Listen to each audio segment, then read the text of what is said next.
Studio microphone, he stole all my games. Lied. Mocked me for loving Queen. So I sent one letter, and it shattered his family. Back in the 90s, before the internet, before downloads, your game collection was sacred. And this kid, he robbed us blind. But what he didn't know was that we had a printer, some creativity, and no mercy. Studio microphone, if you've ever had someone betray your trust, mock you, or steal from you with a smug smile, then buckle up. Because this is the story of how two teenage nerds served brutal, poetic justice, 90s style. Don't forget to like, subscribe, and share your own revenge stories in the comments below. We read every single one. This revenge story takes me all the way back to the 90s, before Steam, before high-speed internet, when every floppy disk in your collection meant everything. I was around 14, a proud nerd, and part of a tiny tribe of PC gamers in my town. My best friend and I were obsessed. We saved up to import games from abroad through airmail. Yeah, it took weeks and cost a fortune, but it was our only way to get gems like Doom 2, Monkey Island, The Settlers, The Legends. We'd trade games between us and carefully copy the floppy disks, including whatever weird, clunky copy protection they came with.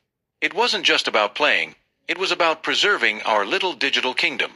Then came the new kid. Let's call him Mark. He transferred to our school in the middle of the year. Tall, smug, and always bragging, but what really caught our attention was this. Mark claimed his uncle had dozens of games. Ones we didn't even know existed. Naturally, we saw opportunity. We offered to trade games. We gave him our prized originals, assuming we'd get copies in return. Big mistake. The first time, he returned a few floppies. Most didn't work. Some had missing disks. Others didn't even boot. But hey, we thought, maybe his uncle didn't know how to copy them correctly. The second time, more junk. Third time, broken disks, ripped labels, games returned scratched and bent. And over the next few months, we realized the truth. We had given Mark everything. He had stolen our collections, lied through his teeth, and handed us back garbage. Worse, he mocked us, smiled in our faces, told others we were stupid for trusting him. He even made fun of my love for Queen, especially Freddie Mercury. Called me names. Said it was gay music. I'm not gonna lie, that hit me. I idolized Freddie. His story, his voice, his energy. And to have someone mock that just to hurt me? I was done. My friend and I agreed.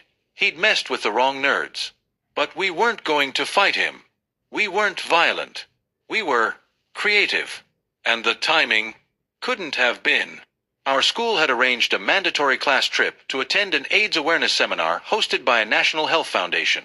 It was serious, educational, respectful.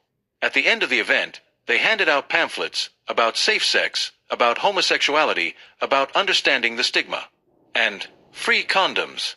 Yes, you heard that right. Teenagers, Catholic school, and free condoms. Now remember, Mark came from a very conservative family. His mom, super Catholic. His dad, strict, traditional, short-tempered. That's when the idea clicked. We were going to weaponize our inkjet printer and a few latex freebies. Studio microphone, narrator, mischievous tone. That weekend, we carefully designed a fake letter. It looked official.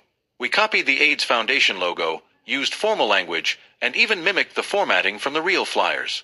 The letter read, "Thank you for your heartfelt letter. We understand it's difficult being open about your sexuality, especially at a young age. We applaud your courage for writing to us after attending our seminar with your class. Enclosed, you'll find helpful reading materials, answers to some of your questions, and a few condoms. Please remember to practice safe sex and know that you're not alone. The National AIDS Awareness Foundation." We printed it on nice paper, sealed it with care, and then, the cherry on top, we addressed it to Mr. Mark's last name, ensuring that his father would open it first. Then, we dropped it in the mailbox, and waited. The fallout was nuclear. Apparently, his mom found the letter and screamed.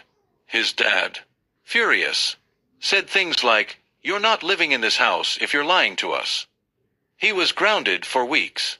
His parents were convinced he was gay and had been hiding it. Mark was devastated.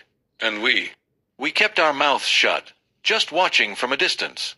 Eventually, we started casually poking around. Hey Mark, you okay? Your folks seem stressed. He looked shaken. Whispered that someone had contacted the AIDS Foundation pretending to be him. That's when we knew. He thought it was. We let it simmer for a few more days. Then, in true teenage fashion, we cracked. We told him. We explained the whole plan. The fake letter, the flyers, the printer, the condoms. Everything. Mark. He lost it. Threatened to tell the principal. And he did. Next thing we knew, we were sitting in the headmaster's office, across from his parents, our own furious parents, and the principal looking like he wanted to retire on the spot. We explained why we did it, not proudly, but honestly. We told them about the stolen games, the lies, the mocking. Did we go too far? Yeah. But did he deserve something? Also yes. We got suspended for a few days. Forced to write apology letters. But honestly, it was worth every second. Mark's pride. Shattered. His lies. Exposed. His family. Confused and furious for weeks. He never stole another game. Never mocked me for loving Queen again. In fact, he barely looked me in the eye after that. Sometimes revenge doesn't need fists. Just a printer, a few props, and the perfect storm of embarrassment.